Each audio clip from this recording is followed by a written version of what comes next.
I'm sure I will before the end of the day. Okay, post-war Labour government, hope and deception.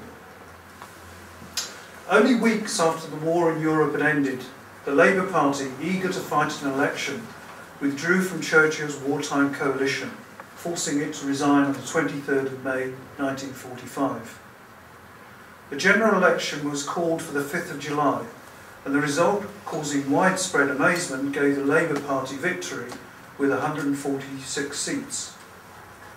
This was Labour's first working majority, but while there had been previous Labour governments in 1924 and 29, these had been minority administrations, and their failure had been blamed on their Liberal partners.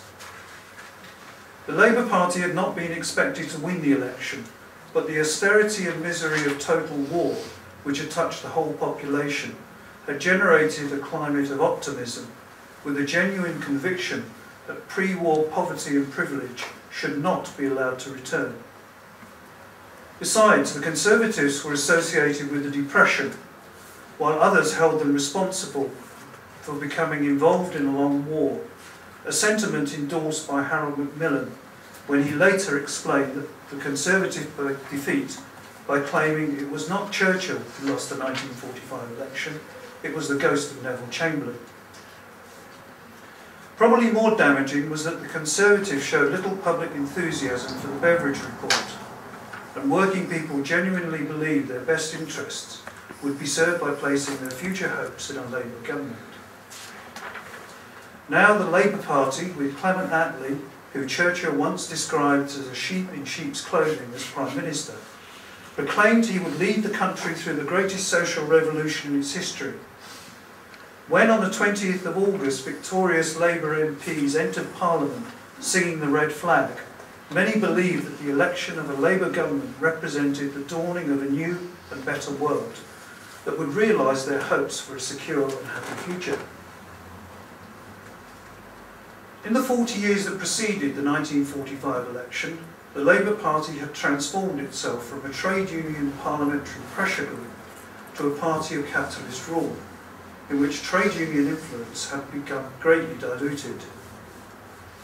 From its beginnings, the Labour Party had held the belief that it would simply take too long to build up a conscious socialist majority, to take political action to abolish capitalism and establish socialism.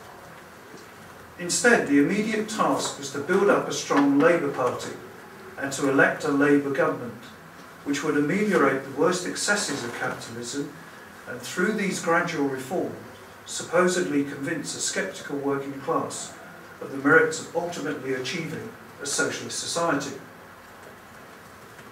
Not surprisingly then, the Labour Party fought the election on a platform of reforming capitalism and received a mandate from the electorate to do exactly that.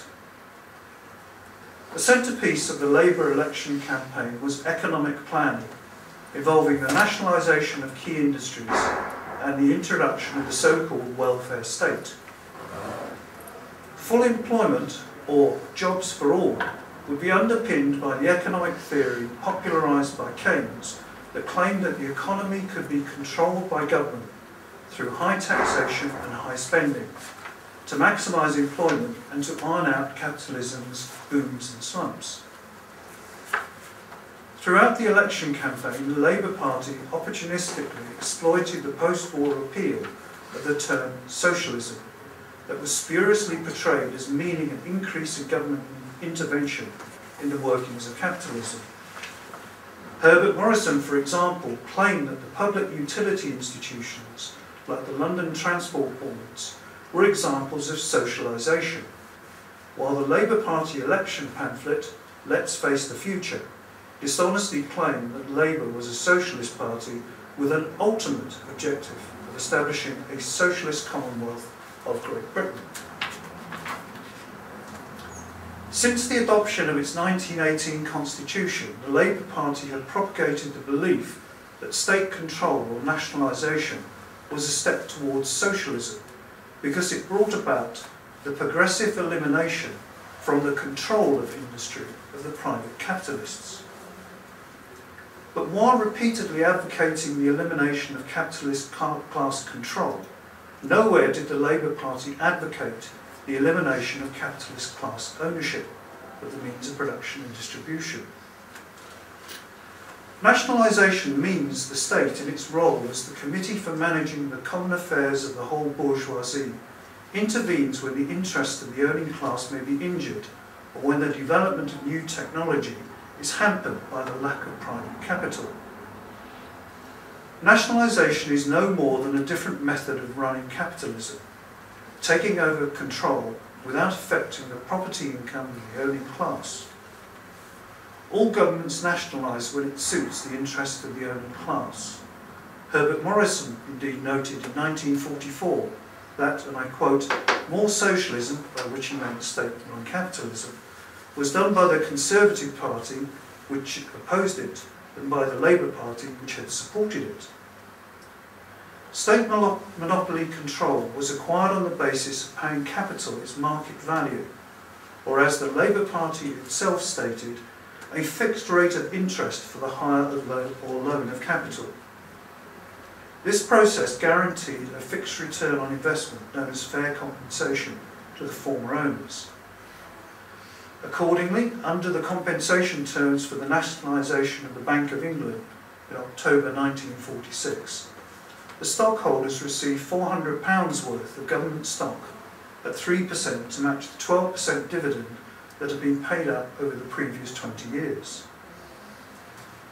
After the nationalisation of the Bank of England, the government nationalised and reorganised the air transport industry. A year later, in 1947, the nationalisation of the coal industry created the National Coal Board, bringing 1,500 collieries under state control. The news was greeted with rejoicing and celebration amongst miners, who proclaimed that they would run the industry democratically and in the interests of the community. In 1948, public transport, including road haulage and the docks, was nationalised, closely followed by electricity generation. The gas industry was nationalised in 1949. Plans to nationalise the profitable iron and steel industry, however, proved more controversial. Both the Conservatives and the House of Lords bitterly opposed the plan, prompting the Labour government to pass the Parliamentary Act to control the Lords and to force through the nationalisation, which finally took effect in 1950. Excuse me. But plans to nationalise banks, the chemical industry and insurance companies were quietly dropped. The Labour government had nationalised industry, which apart from iron and steel were unprofitable and in need of investment. Profitable industry remained firmly in the hands of private owners. Another instrument of economic planning came in the form of the Economic Planning Council, set up in 1947 under Edward Plowden and accompanied by a host of new committees. Government control over economic issues intensified when Stafford Cripps replaced